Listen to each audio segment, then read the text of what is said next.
You already have a research title, but until now, you are still not sure if this is a good research title. If you want to know the characteristics of a good research title, then this video is for you.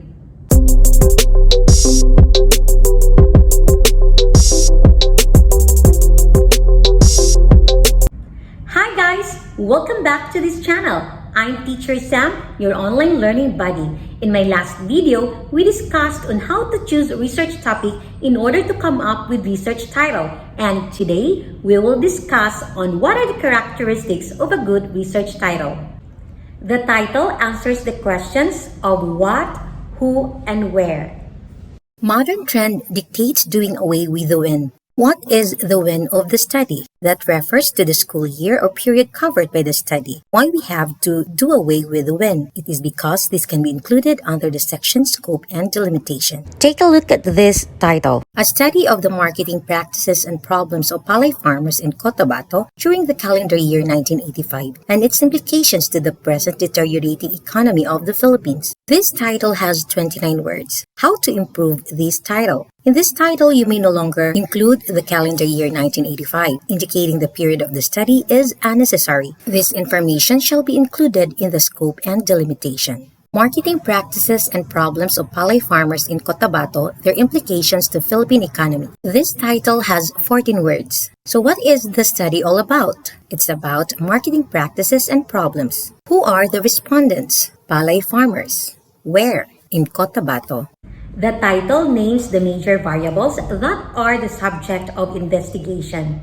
To write an informative title, identify key variables, both dependent and independent, then suggest a relationship between these variables with respect to major hypotheses. Taking this example, phonemic awareness and reading abilities of elementary pupils in urban schools, their relationship. The major variables are phonemic awareness and reading abilities. Another one, learning styles, study habits, and academic performance of senior high school students in writing. The major variables are learning styles, study habits, and academic performance. What is an independent variable? Independent variable introduced, removed, or manipulated to cause a change in the dependent variable. On the other hand, dependent variable observed and measured to find out how the independent variable affects it. In this title, Job Satisfaction in relation to employees' performance, the independent variable is job satisfaction, while the dependent variable is employees' performance. Titles that reflect relationship between variables usually contain such words as effects, influence, and impact. Here are some more examples of such titles. The effects of cooperative learning on mathematics achievement in public high schools. Monitoring of ecological and economic impacts to nearby fishing grounds of protected areas in Mindanao. Influence of COVID-19 confinement on students' performance in higher education. Place the keywords as to their significance. Let's take a look at the examples from the book How to Write and Illustrate a Scientific Paper. In the previous examples, each first letter of the content words is capitalized. As you notice, the format of the title is like a sentence. Well, don't be confused because there are some journals that will require you of such format. According to Gustave, this title is not effective as it reveals which disease was studied only at the end. He advises to place keywords at the beginning of the title. This makes it immediately clear what you studied and your research will be easier to find, just like in this title. Titles are concise and on point. A good research title contains the fewest possible words that adequately describe the content or purpose of your research study. While APA recommends that your title be no more than 12 words in length, some say that a good title has 10 to 14 words only. Others have no limit as to the number of words in the title. However, in 2012, PIVA's research showed that short-titled articles had higher viewing and citation rates than those with longer titles. Moreover, articles with results describing titles were cited more often than those with methods describing titles. So when you are thinking of a title, write it down and start counting. Yes, you have to include all words. Even the articles, prepositions, and conjunctions are counted. The lesser your words, the better. But remember that these words shall adequately describe the content or purpose of your study. Avoid non-specific phrases such as a report on, a review of, an examination of, an evaluation of, an analysis of, etc. This title, The Married Employees Sideline and How These Affect Their Work Performance and Families' Socio-economic Status, Education, and Recreational Activities, is too long and too hard to remember. This contains 19 words. You may have this title instead. You may revise this title and have 11 words instead. Employees' income augmenting practices, their effects on work performance and family-related variables. So remove unnecessary articles like the, a, and an. This title is way too long. A study to investigate the relationship between teaching strategies and academic achievement of junior high school students in urban schools. What made this title too long? It's because of the phrase "a study," which is generally unnecessary. This phrase only serves to lengthen the title unnecessarily without adding much meaning to it. On the other hand, it is not ideal also if a title is too short. The readers might take it too broad, non-specific, and that they won't be able to grasp the gist. For example, a paper on philosophy of education with the title "Learning How" is so non-specific that it could be the title of a do-it-yourself manual. Let us take at this a study of the marketing practices and problems of palay farmers in Cotabato during the calendar year 1985 and its implications to the present deteriorating economy of the Philippines. Wow! This title has 29 words. So what is the better title? I may suggest to have this: Marketing Practices and Problems of Palay Farmers in Cotabato, Their Implications to Philippine Economy.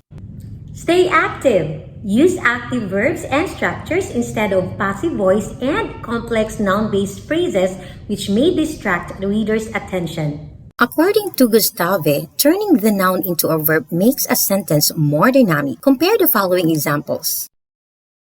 Here are some examples of titles with a passive voice. How could you paraphrase them?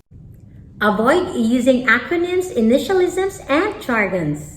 Acronym. It is an abbreviation formed from the initial letters of other words and pronounced as one word. Example, UNICEF, NASA. Initialism. It is an abbreviation consisting of initial letters pronounced separately. Example, CPU, CIA. The use of non-standard acronyms and initialisms in the title distracts and disturbs the readers. If acronyms have to be used in the title, it is advisable to spell them out, unless they are universally known such as UNICEF and CIA. Otherwise, there is a possibility that readers not familiar with the acronym or initialism might skip the article altogether. I tried to Google IM, one of the most well-known initialisms in education. The results were striking. Google gave me 6,570,000 results, including instant message, instructional material, and intramuscular. So even the most inquisitive reader might never find out what you meant by the acronym or initialism. Some acronyms and initialisms are useful and are widely understood, but many of the acronyms and initialisms used in scientific papers hinder understanding and contribute to the increasing fragmentation of science. Here are some real research titles with acronyms. What do you think of them? Titles with jargon or too many technical words are considered uninteresting, unnecessary, complex, and difficult to read. They may confuse the readers, inducing them to ignore the article altogether. Take a look at this example.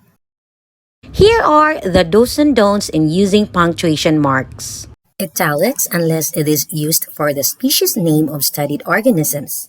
The period generally has no place in a title. Even a declarative phrase can work without a period. Semicolons as in. The colon, however, is very useful to make two-part titles. Avoid question marks. This tends to decrease citations, but posing a question is useful in economics and philosophy papers or when the results are not so clear-cut as hoped for. Likewise, any kind of dashes to separate title parts. However, hyphens to link words is fine. And the most important thing is, listen to your panelists. Whatever the suggestions, comments, or recommendations of your panelists in order to improve your title, consider their views. They are experts of the discipline, they have the knowledge and the experience, and most of all, they are there to guide you. Developing a research title is not easy, so just remember the characteristics of a good research title and the do's and don'ts that you have learned in this video in order for you to create a good research title that will arouse the interest and curiosity of your readers to read further your manuscript and to achieve brevity. Good luck, and I hope you learned something from this video. If you are new in this channel, don't forget to like, share, and subscribe. Hit the notification bell for you to be notified for my next uploads. See you in my next video. Happy e-learning!